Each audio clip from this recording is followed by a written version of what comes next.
ملک میں ایسے ایسے واقعات رونما ہو رہے ہیں جن کا کسی زمانے میں سوچ کر رنگوٹے کھڑے ہو جاتے تھے، شاید انہونی اسے ہی کہتے ہیں۔ کون سوچ سکتا تھا کہ عمران خان جیل میں ہوں گے اور پرویز مشرف کی سزائے موت کے فیصلے کو سپریم کورٹ درست مان لے گی۔ یہ دونوں باتیں 2 سال پہلے تک ناقابل یقین لگتی تھیں۔ عمران خان، جنرل باجوہ اور جنرل فیض حمید کی فخریہ پیشکش تصور کیے جاتے تھے۔ تینوں ایک دوسرے پر واری قربان جاتے تھے۔ عمران خان وزیر اعظم بن کر جب بھی صحافیوں سے ملے، ہر بات پر جنرل باجوہ کی تعریف کے پل باندھ دیا کرتے تھے۔ میں خود ایسی کئی ملاقاتوں کا گواہ ہوں۔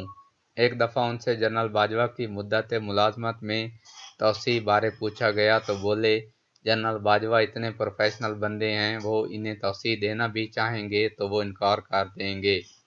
یہ الگ کہانی ہے کہ بعد میں وہی جنرل باجوہ خود وزیر اعظم ہاؤس بیٹھ کر اپنی سمری کی نوک پلک درست کرا رہے تھے، جبکہ جنرل فیض نواز شریف اور آصف علی زرداری سے خفیہ ملاقاتیں کر کے جنرل باجوہ کے لیے ووٹ مانگ رہے تھے، اور پھر سب نے دیکھا کہ جنرل باجوہ کی مدت ملازمت کے قانون کو قومی اسمبلی میں ریکارڈ ووٹ پڑے۔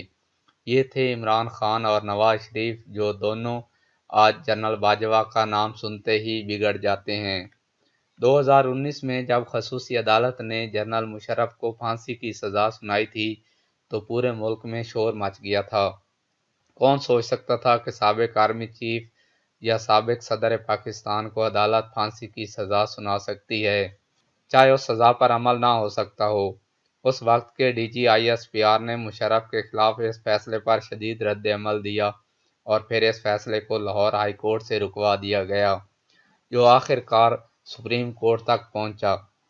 اب سپریم کورٹ کے فیصلے نے سب کو چونکا دیا ہے۔ جنرل باجوہ دور میں جب یہ فیصلہ سامنے آیا تھا تو ان حالات میں کوئی توقع نہیں کر رہا تھا کہ عدالت اس ایشو پر بڑا جھٹکا دے سکتی ہے۔ General Bajwa, General Baig, General Kayani بھی کراچی جا کر جنرل مشرف کے جنازے میں شریک ہوئے تھے۔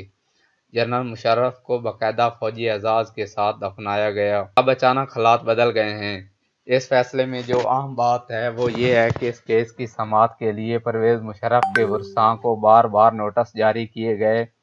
اگر وہ پیروی کرنا چاہتے ہیں، اخبار میں اشتہار بھی دیا گیا، لیکن سابق صدر آرمی چیف کی فیملی عدالت میں دفاع کے لیے سامنے نہیں آئی۔ یوں کیس کی عدم پیروی پر سزا کو برقرار رکھا گیا۔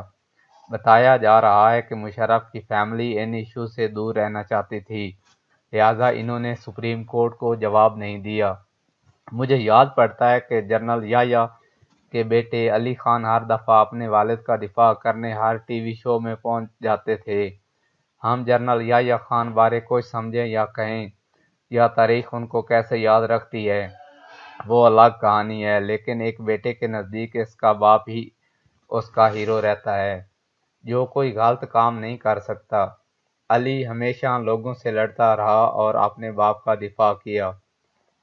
مان لیا کہ پرویز مشرف کے بچے ان ایشوز میں نہیں پڑھنا چاہتے ہوں گے کہ کون سپریم کورٹ پیشیاں بھگتے، کون امریکہ سے اسلام آباد کے چکر لگائے، مگر یا تو آپ اپنے باپ کی جائیداد سے لا تعلق ہوں اور کچھ نہ لینا چاہتے ہوں، تو پھر آپ یہ کہہ سکتے ہیں کہ ہمارا اپنے باپ کے فیصلوں یا ایکشن سے کچھ لینا دینا نہیں۔ وہ حکمران تھے، اچھے برے فیصلوں کے وہ خود ذمہ دار تھے، ہم نہیں۔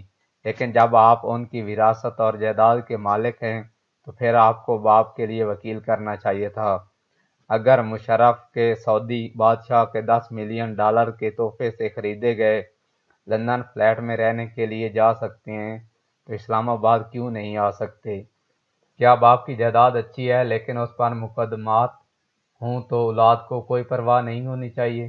ہمارے دیہات میں تو غریب سے غریب انسان اپنی بھیڑ بکری بیچ کر بھی اپنے پیاروں کے مقدمات لڑتے ہیں، چاہے انہیں علم ہو کہ وہ قصوروار ہیں۔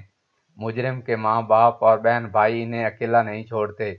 پرویز مشرف نے حکمرانی کے برسوں میں سینکڑوں لوگوں کی زندگیاں بدلیں، کتنے لوگوں نے فائدے اٹھائے۔ کراچی اور لاہور کے بزنس مین ان کی شان میں اپنے گھروں پر پارٹیاں کرتے تھے۔ پرویز مشرف نے بار کونسل کو کروڑوں روپے کے چندے دیے۔ 10 کروڑ کا چندہ سپریم کورٹ بار ایسوسی ایشن کو اس وقت دیا جب ریٹائرڈ جسٹس قیوم ملک